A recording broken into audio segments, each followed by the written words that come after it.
Hello student, যিসকল ছাত্ৰ-ছাত্ৰীয়ে 2025 বৰ্ষত মেট্ৰিক বা হায়াৰ সেকেন্ডাৰী পৰীক্ষা দিছা তেওঁলোকৰ বাবে আজিৰ এই ভিডিওটো অত্যন্ত গুৰুত্বপূৰ্ণ। লগতে যদি কোনোবা পেৰেন্টছে এই ভিডিওটো চাই আছে আপোনাৰ সন্তানে যদি 2025ত মেট্ৰিক বা হায়াৰ সেকেন্ডাৰী পৰীক্ষা দিছে তেন্তে আপোনাৰ বাবেও ভিডিওটো বহুত গুৰুত্বপূৰ্ণ হয়। তো ছাত্ৰ-ছাত্ৰীসকল তোমালোকক আজি আমি এনে এটা কামৰ কথা ক'বলৈ গৈ আছো যোনটো কাম তোমালোকে যদি এতিয়া এভয়েড কৰা তেতে কিন্তু তোমালোকৰ ইন ফিউচাৰত বহুত এফেক্ট পৰিব আৰু তোমালোকে এই কামটো কৰাৰ বেষ্ট টাইম কিন্তু তোমালোকৰ এতিয়াই। তো আজিৰ ভিডিওত তোমালোকক ডিটেইলছত জনাবলৈ গৈ আছো। তো তাৰ আগতে তোমালোকে আমাৰ চেনেলত যদি নতুন আহিছা তেন্তে আমাৰ চেনেলটো সাবস্ক্ৰাইব কৰিবলৈ পাহৰি নাযাবা, কিয়নো তোমালোকে আমাৰ IH টেগ আসামৰ জৰিয়তে এনে ধৰণৰ ইনফৰমেটিভ ভিডিওবোৰ তোমালোকে সদায় পাই থাকিবা।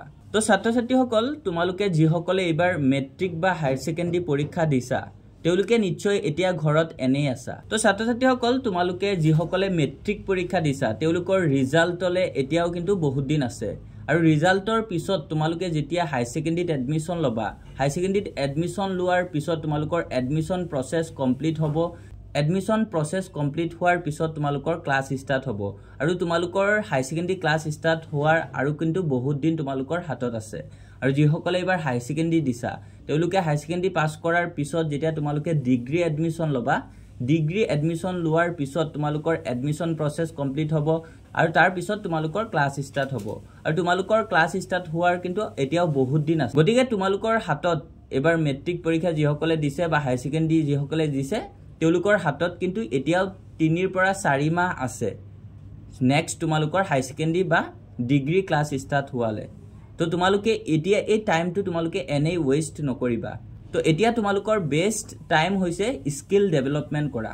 তো স্কিল ডেভেলপমেন্ট বুলি কোতে তোমালোকে প্ৰথমতে আহিব তোমালোকে এতিয়া বৰ্তমান কম্পিউটাৰ ক্লাছ এটা লৈ লোৱা। কম্পিউটাৰ ক্লাছ কৰি তোমালোকে কম্পিউটাৰ সাৰ্টিফিকেট এটা তোমালোকে বনাই লোৱা। কিয় কৈছো তোমালোকক কম্পিউটাৰ সাৰ্টিফিকেট এটা লাভ কৰিবলৈ, কিয়নো কম্পিউটাৰ সাৰ্টিফিকেট কিন্তু তোমালোকৰ বাবে বহুত ইম্পৰ্টেন্ট হয়। বহুতো এনে ষ্টুডেন্ট আছে ডিগ্ৰী কমপ্লিট কৰে, ডিগ্ৰী কমপ্লিট কৰাৰ পিছত জব নাপায়। জব যদিও তেওঁলোকে পায় তেনে ক্ষেত্ৰত তেওঁলোকৰ কম্পিউটাৰ সাৰ্টিফিকেট নথকাৰ বাবে জবৰ পৰা বঞ্চিত হয়। তো তোমালোকৰ জবৰ ক্ষেত্ৰতো কিন্তু কম্পিউটাৰ সাৰ্টিফিকেটটো বহুত ডিপেন্ড কৰে আৰু লগতে তোমালোকে বৰ্তমান জানাই বৰ্তমান সব কাম একচুয়ালি অনলাইনতে হয়। তো তোমালোকৰ কম্পিউটাৰৰ ওপৰত নলেজ থকাটো অত্যন্ত গুৰুত্বপূৰ্ণ হয় আৰু তোমালোকে ইন ফিউচাৰত তোমালোকে যেতিয়া যিসকলে সায়েন্সত পঢ়িবা বা আৰ্টছত বা কমাৰ্চত যিয়ে পঢ়া তোমালোকে ইন ফিউচাৰত যদি তোমালোকে কিবা গভৰ্ণমেন্ট জব বা প্ৰাইভেট জব কৰিব বিচৰা তেনে ক্ষেত্ৰত কিন্তু তোমালোকৰ যদি কম্পিউটাৰ নলেজ নাথাকে তেনে ক্ষেত্ৰত তোমালোকে কিন্তু 80 to 90% চান্স থাকে তোমালোকে জবৰ পৰা বঞ্চিত হোৱাৰ। আৰু যিসকলে তেনেকে কম্পিউটাৰ ক্লাছ কৰি কম্পিউটাৰ সাৰ্টিফিকেট থাকে লগতে কম্পিউটাৰ নলেজো থাকে তেনে ক্ষেত্ৰত কিন্তু তোমালোকৰ 80% চান্স থাকে তোমালোকে জব পোৱাৰ।